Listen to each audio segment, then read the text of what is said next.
आगामी 2022 की तैयारियां शुरू हो चुकी हैं। नगर निगम चुनाव की बात करें, दिल्ली के अंदर होने हैं। कांग्रेस पार्टी की बात करें तो अब उन्होंने दम भरना शुरू कर दिया। वैसे तो शुरू से ही दम भर रहे हैं, लेकिन अंजाम क्या होता है वो सबके सामने होता है। हमारे बीच में मयंक चतुर्वेदी साहब हैं, जो कि पूर्व में बाउपुर जिला कांग्रेस कमेटी के यूथ के अध्यक्ष रहे हैं। 2022 सामने, क्या तैयारी मयंक जी? देखिए, तैयारी की बात यह है राहुल भाई कि हमारा संगठन शुरू से मजबूत रहा है और बहुत अच्छी तरह से हम चुनाव लड़ेंगे। मैं पूरी आशा करता हूं कि पार्टी जिसको भी टिकट देगी वो पूरे दमखम से चुनाव लड़ेगा और बहुत अच्छे नतीजे सामने आएंगे।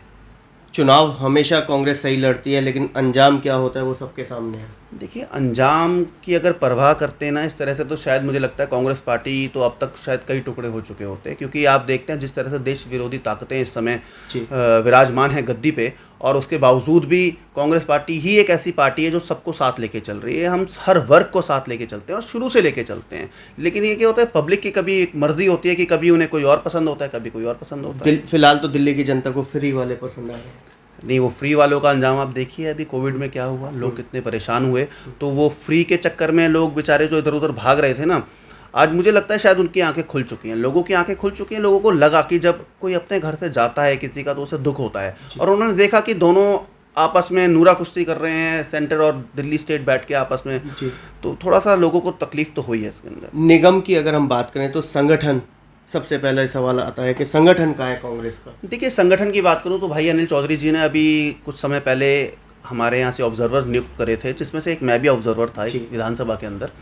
तो उन ऑब्जर्वर्स का काम था वहाँ पे कार्यकर्ताओं को ढूंढना, देखना, कौन उनकी बात सुनना कि क्या बोलना चाहते हैं वो ऊपर आला कमान से। तो उनकी बात हमने ऊपर तक पहुँचाई है और आशा करता हूँ, मुझे लगता है बहुत जल्दी शायद उसका परिणाम सामने आएगा। मयंक जी, बात करें जिला की, वो डंप पड़ा है। ब्लॉकों की बात करें, वो डंप पड़ा है। बूथ अध्यक्ष का पता नहीं। यूथ की बात करें, युवा मोर्चा हमारा कहाँ है पता नहीं। महिला जिला वो कहाँ है वो पता नहीं, और हम कह रहे हैं 2022 जीतेंगे। देखिए, मैं आपको शुरुआत से बताता हूँ, बहुत थोड़ा सा समय लूँगा आपका। पहली चीज़ आपने बोला कि संगठन का पता नहीं, जिले का पता नहीं। तो जिले का हमारे जिला अध्यक्ष कैलाश जैन जी हैं, बहुत अच्छी तरह से जिले को चला रहे हैं, इसमें कोई दो राय नहीं है। और मुझे बड़ा अच्छा लगता है वो जब काम करते हैं, अच्छा काम करते हैं वो। फिर आप अगर मैं छोड़ करके दूसरी पार्टियों में शामिल, देखिए, ये तो मैं आपको बताऊं, ये सच्चाई है। अभी आप अगर आज की आप खबर देखोगे तो कुछ पूर्वांचल के लोगों ने अभी आके कांग्रेस ज्वाइन भी करी है। तो ये पार्टी में जो अति महत्वाकांक्षी लोग होते हैं, कुछ आना जाना लगा रहता है। कुछ हो सकता है, कुछ आपस में डिसएग्रीमेंट्स भी होते हैं लोगों के, तो आना जाना चुनाव के मौसम में तो लगा रहता है। मेरा मानना यह है। संगठन तैयार है पूरी तरीके से, आपको लगता है? कांग्रेस एक ऐसी पार्टी है, सच में महासागर है कांग्रेस। आप अगर संगठन की बात करेंगे तो यहाँ पे इतना कार्य करता है, बस सिर्फ एक ज़रूरत है, एक धागे की जो सारे मोतियों को एक माला में पिरोता चला जाए। निगम की बात करें तो 15 साल से भारतीय जनता पार्टी सत्ता में काबिज है। क्या परिणाम रहने वाला है? देखिए, लोग बहुत परेशान हो चुके हैं, त्रस्त हो चुके हैं उनसे। और साथ में अगर मैं इस बात को ये भी बोलूँगा, 15 साल से तो उन्होंने भ्रष्टाचार एमसीडी के अंदर करा। साथ में मैं आपको बताता हूँ, आम आदमी पार्टी के से भी लोग परेशान हैं कि वो जो फ्री बिजली और फ्री पानी की बात करी थी ना, आज लोग उस चीज़ को परेशानी में देखते हैं, इस चीज़ को कि हमें भाई हम कहाँ स्टैंड करते हैं, उन्हें पता ही नहीं है कहाँ स्टैंड करते हैं वो। तो इसी वजह से मैं आपको बोलता हूँ, मुझे पूरा विश्वास है कि इस बार दोबारा से लोगों का ध्यान इस बात पे आएगा कि अगर हमें विकास चाहिए तो हमें कांग्रेस को ही लाना होगा। भाजपा की बात करें, 17 गुना टैक्स की मार व्यापारी। देखिए, व्यापारी वैसे ही बहुत परेशान है। आज काम धंधा चौपट हो चुका है। आप किसी भी व्यापारी से जाके बात करेंगे, वो इतना दुखी है, उसे समझ नहीं आ रहा है कि मैं किस और तरफ मुंह करूं और किससे गुहार लगाऊं। पता नहीं कितने हज़ार का पैकेज हमारे आदरणीय प्रधानमंत्री जी देते हैं और वो लोगों तक पहुंचता नहीं है। अभी आपको शायद पता भी होगा कि आप मीडिया वालों से एक बात जरूर बोलना चाहता हूँ कि आप कृपया करके राफेल पे भी चर्चा करवाइए लोगों से।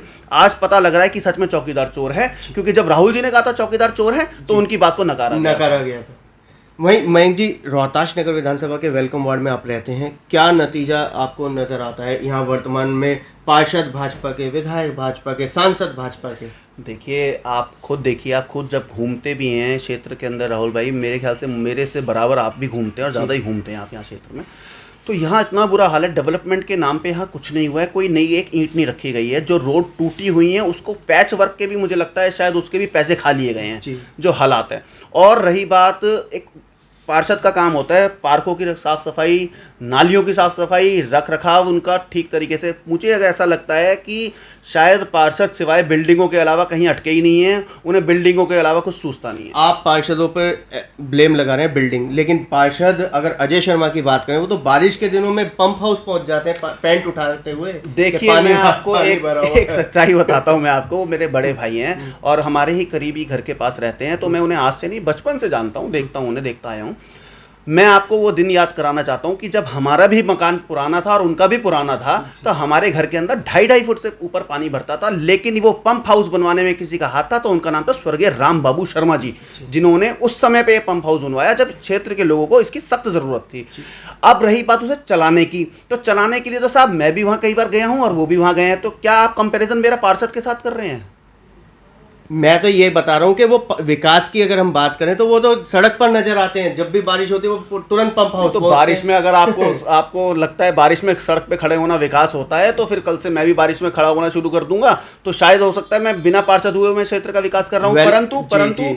परंतु मेरा मानना यह है कि अगर आप डिसिल्टिंग ही करा दोगे ना नालों की, तो ही आपको बहुत फर्क पड़ेगा। आज शायद उनको फर्क नहीं पड़ता होगा क्योंकि उनका नया घर बन गया है, शायद उन्हें फर्क ना पड़ता। कल हल्की सी बारिश हुई, वेलकम वार्ड फिर से डूब गया। देखिए सच्चाई है, ये बिल्कुल सच्चाई है, मैं आपको बता रहा हूँ, क्योंकि ना तो डिसिल्टिंग हो रही है, मैं साफ सफाई के नाम पे ऐसा होता है कई बार यहाँ कूड़ा इतना इकट्ठा रहता है कि हमें खुद उठवाना पड़ता है प्राइवेटली। तो देखिए ये सब चीज़ें दिक्कत तो है। और आप जिस कॉलोनी की बात कर रहे हैं, ये नवीन शाहदरा है और इस वेलकम वार्ड के अंदर आता है। इस वेलकम वार्ड के अंदर सुभाष पार्क आता है, इस वेलकम वार्ड के अंदर पूरी वेलकम कॉलोनी आती है, इस वेलकम वार्ड के अंदर पंचील गार्डन आता है, मोहन पार्क आता है, रोहताश नगर आता है। वहाँ की गलियों का हाल देखिए, क्योंकि यहाँ तो फिर भी क्या है, वो स्वयं रहते हैं, तो थोड़ा बहुत वो बेचारे कोशिश करते हैं कि भाई आदमी, कम से कम मैं इस चीज़ को मानता हूँ कि वो इस चीज़ को मानते हैं भाई जहाँ मैं रहता हूँ उस जगह मुझे साफ सुथरा रखा जाए, इतना तो अच्छी बात है। मयंक जी, कल मनोज तिवारी वेलकम वार्ड के अंदर आए थे और फिर दोबारा चुनाव क्योंकि आ रहा है तो वेलकम झील का फिर उठा लिया गया। वेलकम झील मनोज तिवारी जी क्या किस बिना पैसे लिए आए थे यहाँ पे प्रोग्राम में? क्योंकि मैंने अक्सर ये सुना है कि वो ज्यादातर जहाँ जाते हैं पैसे लेके ही जाते हैं, क्योंकि मैं कई किस्तों को ऐसा जानता हूँ लोगों को जिन्होंने बेचारों ने बड़े चैरिटी के प्रोग्राम करे और तिवारी साहब ने उनसे कह दिया साहब इतने पैसे लूंगा नहीं तो मैं आऊंगा नहीं। तो मुझे समझ नहीं आ रहा, शायद हो सकता है चुनाव आ रहा है इसलिए आ रहे हो। वेलकम झील पे चर्चा करी, वेलकम झील को तो आपको पता ही है इसका हाल क्या कर दिया है। मुझे लगता है कि कभी जब कांग्रेस जब सत्ता में आएगी ना, तो सबसे पहले इसकी जांच करानी चाहिए कि इसमें कितना पैसा खाया गया है। ये बहुत बड़ा मुद्दा है यहाँ का, क्योंकि वेलकम झील में जितना पैसा लगा नहीं है उससे ज़्यादा तो दिखाया गया है, कागजों के अंदर लगा है। इसके अंदर आप देखना बहुत सारे लोगों की नौकरियां जाएंगी जब ये झील का मुद्दा उठेगा। तो मयंक जी, चलते चलते नौजवानों से और वेलकम वार्ड की जनता से क्या अपील? देखिए मैं सभी से एक यह अपील करता हूँ कि कोविड का समय है, सुरक्षित रहिए। अभी कोविड गया नहीं है, तो कृपया करके बहुत ध्यान से सैनिटाइज़र का इस्तेमाल करें, मास्क ज़रूर पहने, सोशल डिस्टेंसिंग का ज़रूर पालन करें। अब मैं आपको ज़रूर बोलना चाहूँगा राहुल भाई, क्योंकि आप यहाँ पे जब आए थे आपके चैनल के माध्यम से, तो आपने भी आके सबसे पहले सैनिटाइज करा था, क्योंकि कल को आपके ऊपर भी सवाल ना उठे कि हम सोशल डिस्टेंसिंग का पालन नहीं कर रहे हैं। तो इसलिए मैं सबसे यही अपील करूँगा, कृपया ध्यान रहिए, सुरक्षित रहिए। जय हिंद, जय भारत। तो ये थे हमारे बीच में मयंक चतुर्वेदी साहब, जिनका सीधा सीधा ये कहना है कि 2022 में निश्चित रूप से कांग्रेस पार्टी आएगी। संगठन की बात करें, संगठन बहुत तेजी से मजबूत हो रहा है और समुंदर है कांग्रेस पार्टी। कोई जाता है आता है, कांग्रेस पार्टी को कोई फर्क नहीं पड़ता, मगर आने वाला समय नज़र आ रहा है कि कांग्रेस पार्टी का होगा। जैसा मयंक चतुर्वेदी साहब ने कहा, वहीं वेलकम वार्ड की बात करी, बद से बदतर हालत है। मॉनसून आने वाला है, नालों की सफाई अब जाकर शुरू हुई है, लेकिन कल बारिश हुई, दूध का दूध और पानी का पानी भी हो गया। कैमरामैन पवन शर्मा के साथ राहुल शर्मा, भारत टीवी के लिए।